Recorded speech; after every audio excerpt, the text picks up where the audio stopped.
Welcome back, everybody, to the Search Show 24/7. This is Season 3, Episode 3 of Marvel's Agents of S.H.I.E.L.D. entitled A Wanted Inhuman. So, let's get right into it.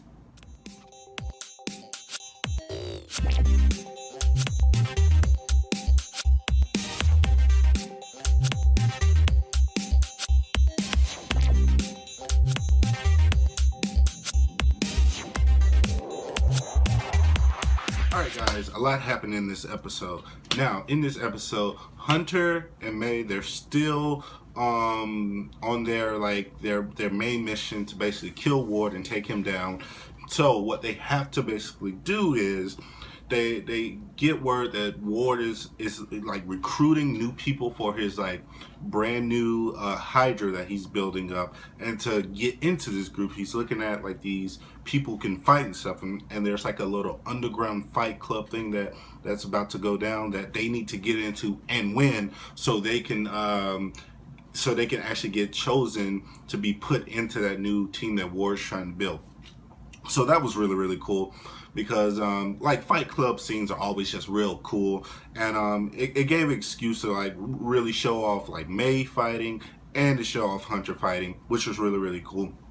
And Hunter, he did really good in this fight. He had to fight his ex-friend who he thought was his friend, but turns out that he doesn't really like Hunter anyway. So that was a really cool twist. But it was cool because at first oh, Hunter's just fighting, so it's I wish May got to fight, but they had to find a reason for May to fight, because it's just weird when you're at a fight club and you have Melinda May there and she's not fighting. It was just weird. So I'm glad that they found a reason for her to fight somebody or a few people. So that was really cool. But overall, I really did like the whole fight club scene with Hunter and May, and them just their banter between one another, and the way they play off each other. It's just really cool, and I like that pairing. So it's one of my favorite plot lines in the show right now. So I hopefully it just keeps going at the pace that it's going, and hopefully they get to Ward soon, because I want to see that happen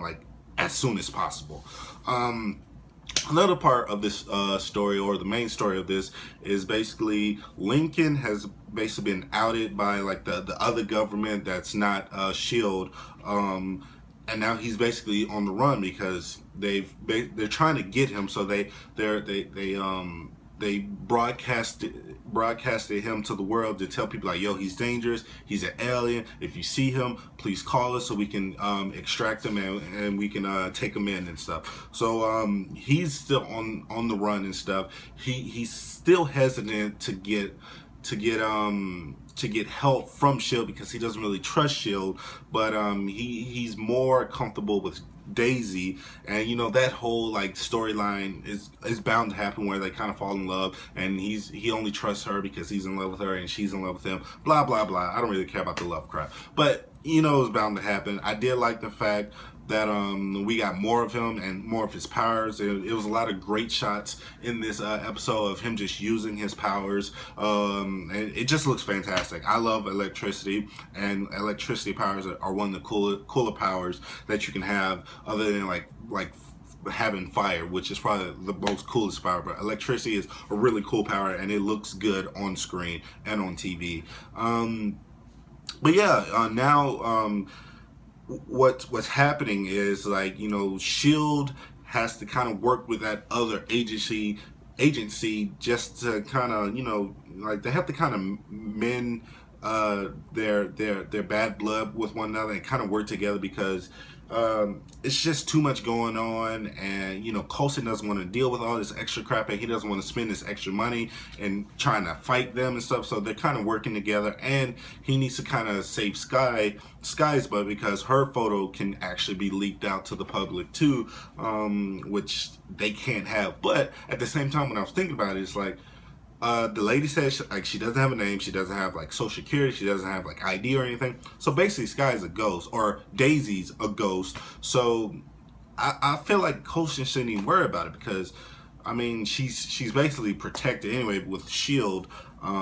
She doesn't have an ID or identity or anything, so I don't feel like it was that big of a threat when the lady put that out there that she had Daisy's ID or photo and stuff. I didn't really think it was a big threat because she's basically a ghost anyway. So that was just my opinion. But I do like the fact that Coulson had to think on his feet, and now he's working together with the other agency. So hopefully they can he can find out information that they're actually doing, because we still don't know who they're actually working for. They're kind of working for the government, but what part of the government? Is it the good part, the bad part? We don't really know. So, you know, it's good that Coulson is working with them, because he'll find out the information that he needs and see what they need these Inhumans for, because they're kind of hunting these Inhumans, but they claim that they're not going to like hurt them and stuff. So I want to see what they really are doing with them. Are they just experimenting on them to see how they can duplicate the powers or something? I don't know, but I'm excited to see that. Another good part of this episode was the whole Fitz and Simmons thing. Obviously Simmons, she's just getting back. She's still in that post traumatic stress situation where she's not really comfortable around people. Everything she hears and stuff is buzzing, and it's like hurting her head because she was on a different planet, so her body adjusted to that planet. So she's still trying to get used to it, and I like the fact that Fitz is taking his time. He's trying to make her feel comfortable. He bought out an entire restaurant that he probably, that I guess they said he booked months in advance for when she did come back. So you see that he's still putting in that hard work that you got to do. He's still trying to get out that friend zone. So hopefully he does. But what was interesting about it is that towards the end of this episode, you see that Simmons, she's still trying to work on like that rock, or she's trying to figure out well, not the rock but the sand or whatever. She's still trying to experiment, because she says she needs to get back. Why does she need to get back? Did she meet somebody who was stuck there that she's trying to bring back, or is she just trying to get more information about the planet she was on? I don't know. But now that she's kind of recovered and healed a little bit, she wants to get back to that place. So that's going to be very interesting to see if she actually goes back, if Fitz is going to allow her to go back, or is he going to go with her. So that's going to be really, really cool to find out. You know, Bobby, she's still working on her body, trying to get back in the field. So I'm liking that she's progressing along really fast. I need her to get back in the field though. I need some more women kicking ass. I like when the girls kick ass on this show, so that's really cool by it. So, but you see that she is getting back there, and she's close to 100%. So hopefully she gets back 100% in time to help out Hunter and May, and that'll be a cool little threesome of a team to kind of work with, just to try to fight Ward, because I do feel like that Hunter's going to try to fight Ward, and Ward's going to kill Hunter. I feel that's going to happen this season. But if Bobby's there, Hunter and May there, they might have a better chance. So hopefully she gets back in the field in time. So guys, what do you guys think about this episode? Please like this video, comment, subscribe, tell me what you thought. And as always, this is The Cirque Show 24/7.